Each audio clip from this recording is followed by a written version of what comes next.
Buenos días, bendiciones para todos. Continuamos con nuestro devocional del libro de Génesis. Hoy nos corresponde el capítulo 20. Padre, te damos gracias por ser tan bueno. Gracias por permitirnos, Señor, poder tener estos espacios, estos tiempos, Señor, de gran bendición. Queremos ponerlo delante de ti, Señor, para que tú seas obrando en nuestra vida, en nuestro corazón, Señor, y permitiéndonos conocer tu voluntad, Señor, y tu palabra en Cristo Jesús. Amén. Bueno, nos encontramos nuevamente con algo similar que ya vivió Abraham y Sara en Génesis capítulo 12. Ellos estaban en aquel entonces en Egipto y aquí están en otro lugar. Entonces Abraham en el capítulo anterior vimos que viene de presenciar la destrucción de Sodoma y Gomorra. Entonces en el versículo 1 nos dice que llega a la tierra del Negev y específicamente vive en Gerar como forastero, es decir, aún va de paso. Versículo 2. Y dijo Abraham de Sara su mujer, es mi hermana. Y Abimelech, rey de Gerar, envió y tomó a Sara. En Génesis capítulo 12, versículo 11 y 12, nos dice que Sara era mujer de hermoso aspecto y que Abraham, por decir que era su esposa, pensaba que los egipcios lo matarían para quedarse con ella. En este capítulo, en el versículo 11, también piensa lo mismo, ya que dice de la siguiente manera: y Abraham respondió, porque dije para mí, ciertamente no hay temor de Dios en este lugar, y me matarán por causa de mi mujer. Así que vemos en este capítulo que aún sigue con ese temor, y con ese dicho, es mi hermana y no mi mujer. Aquí tenemos la primera aplicación. Como dijimos, Abraham tropieza en algo en que ya había tropezado antes. Así que este ejemplo muestra de alguna manera que es fácil deslizarnos nuevamente regresando a algún hábito pecaminoso del pasado. Abraham, en vez de confiar en que Dios, así como lo libró de morir en Egipto y lo mantuvo unido a su esposa, inventó en sus fuerzas su propio plan, pero su plan fallaría completamente. Alguien dijo: si no estamos sometidos al Espíritu de Dios, se pueden repetir en el futuro los mismos patrones de pecado que tuvimos en el pasado. Ahora, notamos desde luego que Abraham miente, negando que Sara era su esposa. Entonces, Jesús, ¿qué nos enseña en relación a la mentira?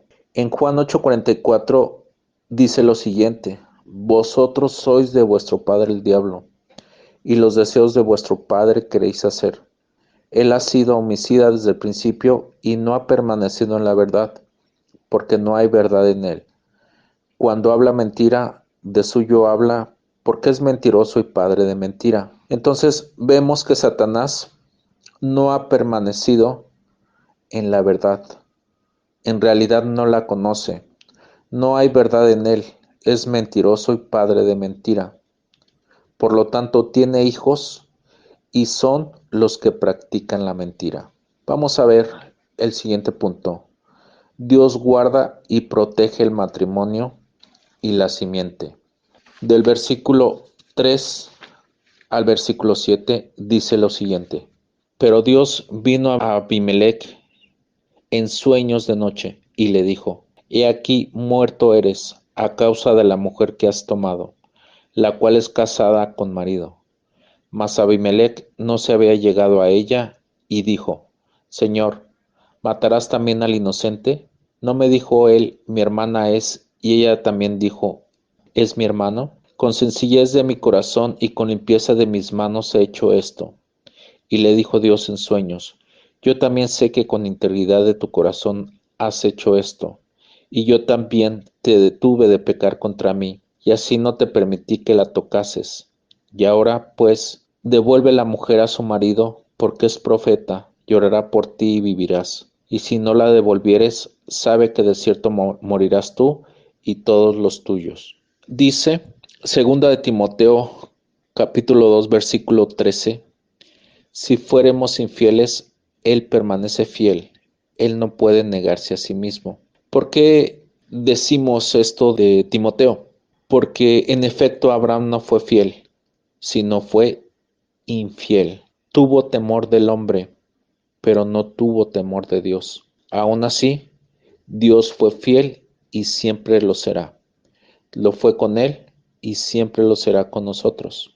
Dios, en su fidelidad, tuvo que intervenir en el sueño del rey Abimelech para proteger un matrimonio y su descendencia, diciendo la verdad: He aquí, muerto eres a causa de la mujer que has tomado, la cual es casada con marido. Es muy importante recordar que Dios dijo que de la simiente de Abraham nacería el Mesías, cumpliéndose así el plan de redención para todo el mundo. Y vemos el obrar de Dios para el cumplimiento de su palabra y de su voluntad.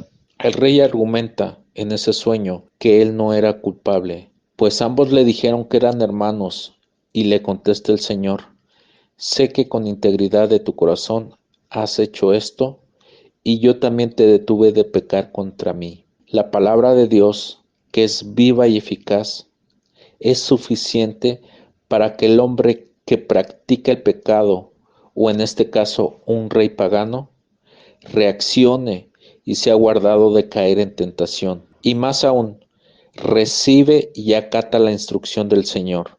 Ahora pues, devuelve la mujer a su marido.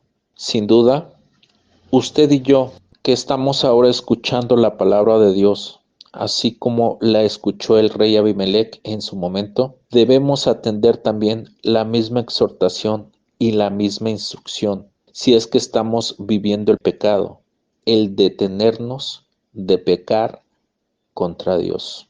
Y él devuelve la mujer a su marido. En este caso, sería para nosotros actualmente: abandona, da la espalda, aléjate de aquello que te hace pecar. Jesús con la mujer adúltera fue muy claro y le dijo: vete y no peques más. Observemos por favor la obediencia del rey. Versículo 14. Entonces Abimelech tomó ovejas y vacas y siervos y siervas y se los dio a Abraham y le devolvió a Sara su mujer. El rey no fue necio ni hizo caso omiso a la instrucción recibida, sino fue sabio y entendido. Y así debemos ser nosotros. Al amanecer, apenas amaneció, llamó a todos sus siervos y en el versículo 8 les explica el sueño. Y todos tienen temor, dice el versículo. Después llama a Abraham para saber por qué hizo lo que hizo y le devolvió a Sara. Permítame por favor una vez más insistir. ¿Quién es nuestra Sara que nos seduce al pecado? ¿Quién es nuestra Sara que no nos pertenece? ¿Quién es nuestra Sara que nos aleja de Dios? ¿Quién es nuestra Sara a quien debemos dar la espalda? Debemos decir: Sara no nos pertenece. Es decir, el pecado no nos pertenece. Es el título de este devocional: Sara no nos pertenece. Permítanme terminar con esto que escribe el apóstol Pablo en Romanos 6, versículos 12 al 14. No reine pues el pecado en vuestro cuerpo mortal, de modo que lo obedezcáis en sus concupiscencias, ni tampoco presentéis vuestros miembros al pecado como instrumentos de iniquidad, sino presentaos vosotros mismos a Dios como vivos de entre los muertos, y vuestros miembros a Dios como instrumentos de justicia, porque el pecado no se enseñoreará de vosotros, pues no estás bajo la ley, sino bajo la gracia. Así es que, hermanos, sencillamente el rey pudo pecar.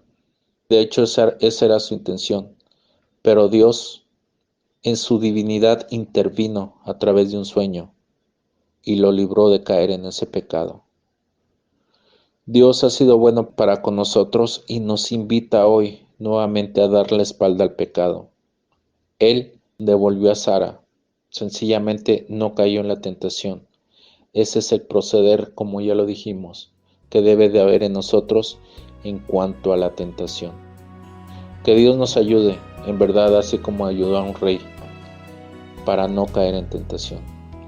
Padre, gracias por permitirnos nuevamente, Señor, ser ministrados, ser enseñados, ser guiados por ti, Señor, a través de tu palabra.